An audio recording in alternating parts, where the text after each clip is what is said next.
What's up, guys? This is another short story reading I'm going to put up on the YouTube channel. It's from my notebook. I wrote this story. I started writing the story January 29th, 2015. It's August 2021 now, so this was, 6 years ago almost. It's a children's story. It's one of the first children's stories that I wrote specifically for Cam at the time, or any future kids now, including Ellis, obviously. So this is Lyle and the Infinite Sands. Short children's story by TIM IARIA. Every so often the winds of change will turn our faces in strange and new directions.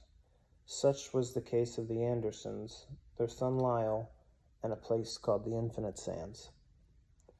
The Andersons were a family of ants who lived in a crack of the pavement of a parking lot next to a beach.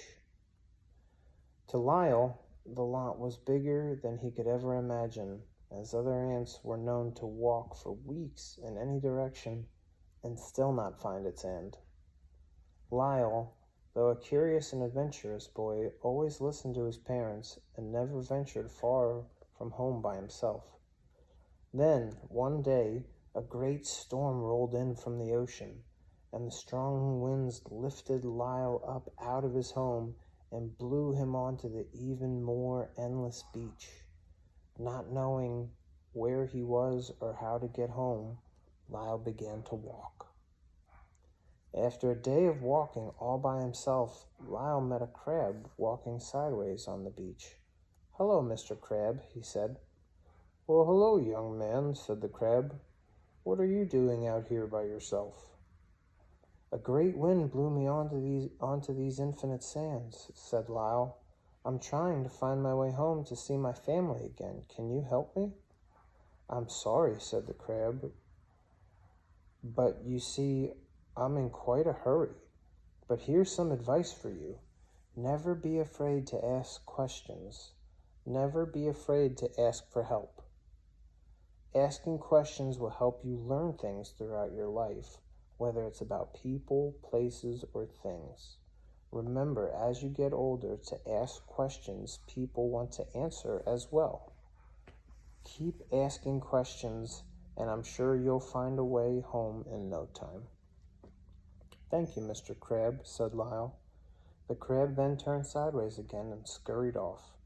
He paused for a moment and looked back. "One more thing, kid," he said. "Always be a nice guy. You seem like a nice, polite young man. Your parents have done a good job raising you. Remember, good things happen to nice people."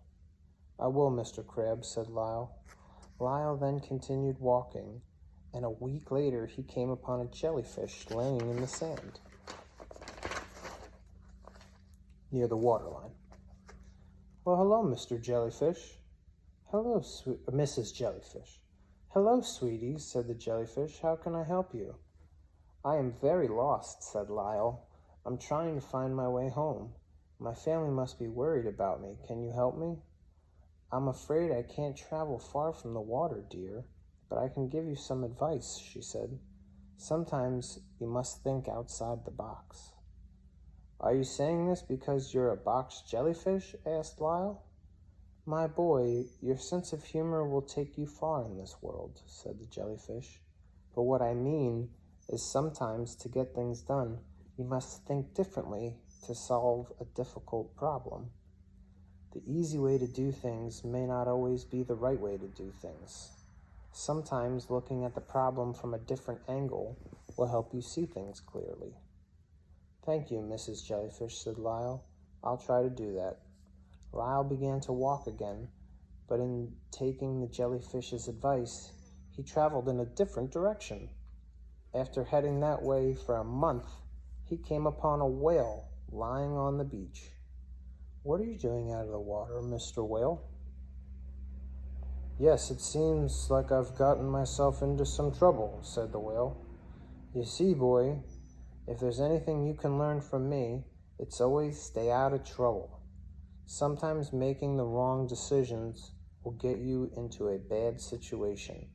Always try to do the right thing, and you will stay out of trouble." "How can I help you?" asked Lyle. "Thank you, son," said the whale, "but I'll be okay.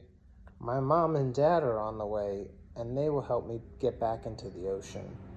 That just goes to show you, no matter how bad a situation is, your parents will always be there for you. "Good to know," said Lyle. Lyle began to miss his parents more than ever, but he knew that soon they would bring him home. Another 6 months went by as he marched down the beach, not knowing if he was even headed in the right direction. One day, a seagull flew down out of the sky and landed next to him.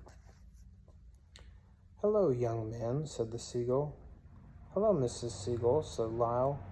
"How exactly are you able to fly like that?" "Oh, it's easy, dear," said Mrs. Seagull. "Flying is what I'm good at, and it's what I love to do.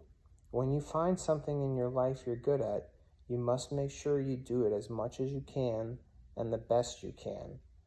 This way, it will make you better, and it makes the thing you love better.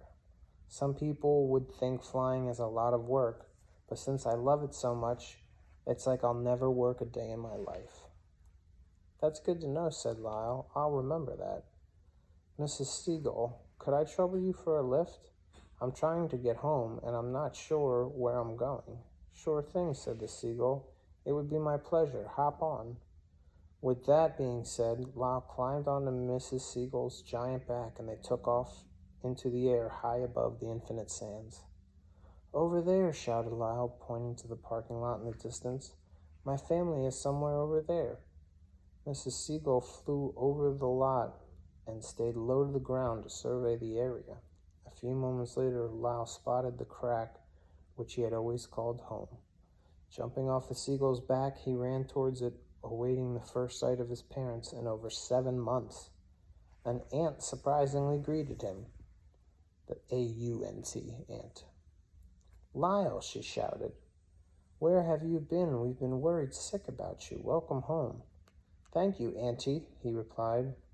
"I've been lost on the infinite sands. Where are my mom and dad?" "They've been out looking for you ever since the storm," she said. "They are out in the sands right now." "I've got to go back and find them," said Lyle. "Mrs. Seagull, can I bother you for one more ride?" "Of course, sweetie," she replied, "but we have to hurry. They could be anywhere." Lyle and Mrs. Seagull then swooped back over the sands, searching for his parents. They soon spotted Mr. Crab. "Mr. Crab, have you seen my parents?" asked Lyle. "They found me the day after you did. I told them you were close, and you went that way," said Mr. Crab, pointing south. Lyle and Mrs. Siegel then headed south, where they soon ran into Mrs. Jellyfish. "Mrs. Jellyfish, have my parents been through here yet?" asked Lyle. "Yes, actually about a month after I met you, I met them too," she said. "They were looking for you as well. I told them you turned around and you headed north.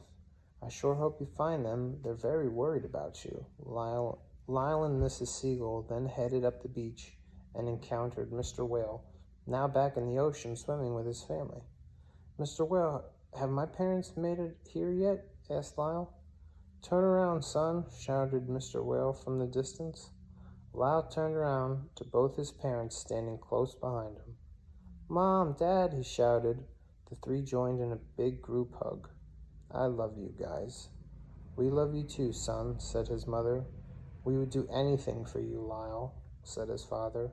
"Family is the most important thing you can have."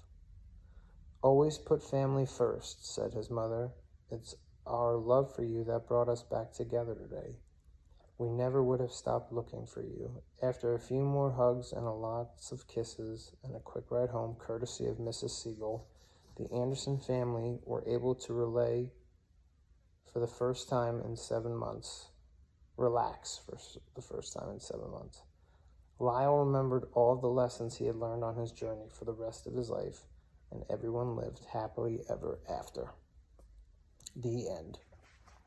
So there's a bunch of good lessons in there if you were listening and paying attention or writing any of them down. If you go through some good ones to hang on to and remember. And that's the point of the story, is that there's little pieces of advice and guidance all through it for Cam or Ellis or anybody else to see and maybe try to hopefully live by, be a good person. The end.